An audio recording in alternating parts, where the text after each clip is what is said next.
17 января 2024 года суд в Башкортостане приговорил к 4 годам лишения свободы активиста Фаиля Алсынова по обвинению в возбуждении ненависти.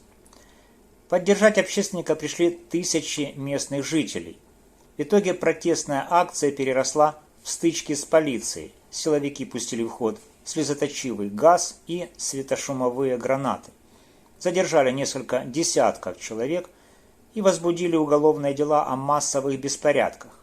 К чему могут привести протесты и при чем тут политика региональных властей? Уголовное дело против Фаиля Алсынова возбудили в августе 2023 года. Активиста обвинили в возбуждении ненависти либо вражды и унижении человеческого достоинства из-за речи на башкирском языке, произнесенной активистом в апреле на сельском сходе против незаконной золотодобычи в Зауралье. Следствие утверждает, что в ней использовались высказывания, в которых негативно оцениваются группы лиц, жители Кавказа и Средней Азии, а также армяне. «Армяне, — говорил активист, — уедут на свою родину, Карахалык к себе, русские в свою Рязань, татары в свой Татарстан. Мы же не сможем переселиться, у нас нет другого дома, наш дом тут». По версии судебного эксперта, высказывание «Карахалык» в этом контексте соответствует значению слов «хачи», «чурки», «черномазые». Однако в татарской энциклопедии это выражение переводится как «чернь», «черный люд». Условное название феодально-зависимого населения Золотой Орды, Астраханского, Казанского, Сибирского и других татарских государств. 15 января, в день, когда должны были вынести приговор Алсынову, у здания суда собрались не менее 1000 человек. Они требовали освобождения Фаиля и отставки главы региона Хабирова.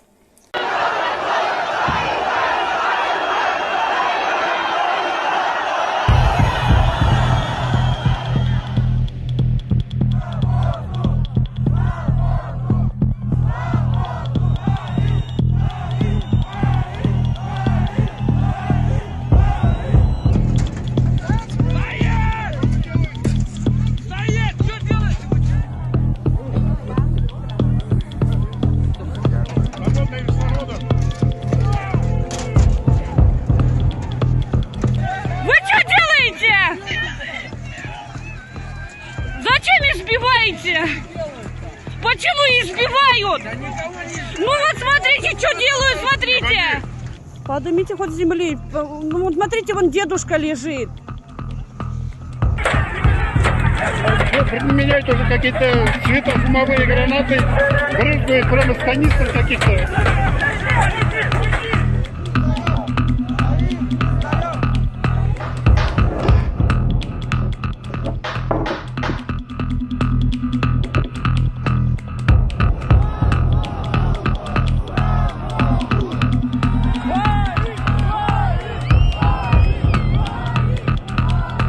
Я не понимаю политику Хабирова, вот, который сейчас народ приехал поддержать меня. Я не знаю, что будет дальше. Вот реально не знаю.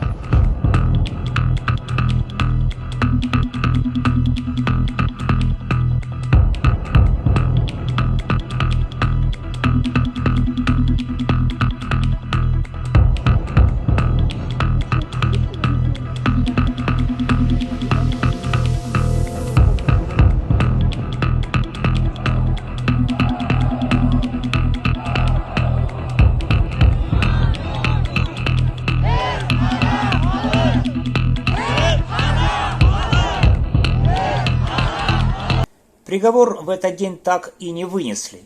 Вынесение решения суда перенесли на 17 января. Накануне заседания полицейские задержали экс-председателя организации «Башкорт» Ильнара Галина, активистов Юлая Аралбаева, Рафаила Абдрахманова и Фанзиль Ахмедши. силовики убрали гору снега, на которой выступали протестующие, а МВД Башкортостана распространило сообщение об ответственности за участие в митингах. Однако все эти меры предосторожности не сработали. 17 января у суда снова собрались сотни людей. После вынесения приговора начались стычки с полицией. Протестующие не давали проехать автозаку, который вез Алсынова. Силовики, в свою очередь, применили слезоточивый газ и светошумовые гранаты. Пострадали десятки людей. На место столкновений приехало несколько скорых. После этого отец Фаиля Алсынова обратился к протестующим и попросил их разойтись, чтобы избежать дальнейших столкновений. Но все это в обмен на то, чтобы отпустили задержанных. Через несколько часов после начала протеста в Телеграме начали удалять каналы, освещавшие беспорядки. На момент протеста уже нет доступа к каналу Русньюз и каналу, организованному в поддержку Алсынова. И до сего времени такого доступа нет. По версии правозащитного проекта «Сетевые свободы», это может быть связано с массовыми жалобами провластных ботов. Как отметил канал «Не Москва», в федеральных российских медиа акцию игнорируют. Полиция возбудила уголовные дела о массовых беспорядках в отношении протестующих в Башкортостане. Позднее Следственный комитет уточнил, что речь идет об уголовном деле по статьям об организации и участии в массовых беспорядках, а также применении насилия в отношении представителей власти. Несколько десятков человек задержаны. К приговору Фаилю Алсынову приложил руку глава Республики Башкортостан Радий Хабиров. Именно он в мае 2023 года написал жалобу на активиста, которая легла в основу уголовного дела. Однако противостояние Алсынова и Хабирова началось еще на несколько лет раньше. Фаиль Алсынов – сопредседатель запрещенной в России организации «Башкорт», основанной в 2014 году. Движение, в которое входило около 1000 человек, выступало за суверенитет Башкортостана, за башкирский язык и башкирскую культуру. Его участники также защищали шиханы, то есть горы, Таратау и Куштау, а также другие природные памятники. Кроме того, активисты резко критиковали руководителя региона Радия Хабирова, возглавившего республику в 2018 году. Такой руководитель нас не устраивает. Во-первых, он пытается оправдать надежды не народа Башкортостана, а президента Путина, озвучивал в 2019 году в интервью изданию «Реальное время» свою позицию Алсынов. Основным камнем преткновения стало решение Хабирова отдать гору Куштау в разработку башкирской содовой компании, против чего выступали местные жители. Он за народ решил, что Шихан Куштау надо отдать в разработку, хотя в Конституции у нас прописано, что недра и земля принадлежат многонациональному народу. И мнение местных жителей, которые живут вблизи Куштау, которые проводят масштабные флешмобы, не учитывается. Как после этого поддерживать Хабирова, возмущался в 2019 году Фаиль Алсынов. В 2020 году активисты выразили Хабирову вотум недоверия. Авторы документа заявили, что за время его правления так и не решена проблема башкирского языка. Не подняты вопросы федерализма и двухсторонних отношений между Республикой Башкортостан и Российской Федерацией. не решены проблемы этнической преступности. Объединение было признано экстремистским в этом же 2020 году. По версии активистов, инициировал этот процесс сам Хабиров. В октябре 2018 года Радий Хабиров был назначен президентом РФ Владимиром Путиным на должность временно исполняющего обязанности главы Башкирии. До этого он возглавлял городской округ Красногорск в Московской области. Спустя год Хабиров победил на выборах главы Республики Башкортостан, получив 82% голосов в первом туре. С 2003 по 2008 год Хабиров руководил администрацией президента Республики Башкортостан Муртазы Рахимова.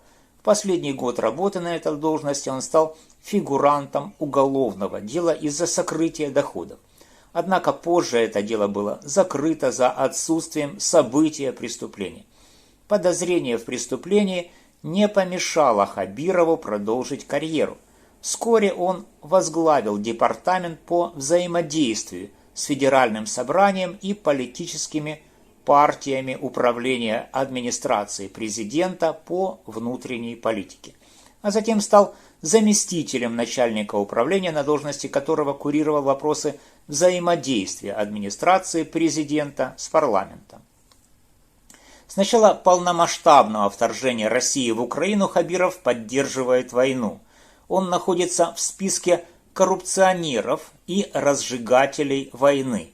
Канада, Великобритания, США, Австралия и Новая Зеландия ввели против него санкции. Российский политолог Аббас Галямов, до 2014 года работавший в администрации президента Башкортостана, отметил, что происходящее сейчас в Башкортостане не либеральный протест, а этнический. А я бы этот протест назвал национальным.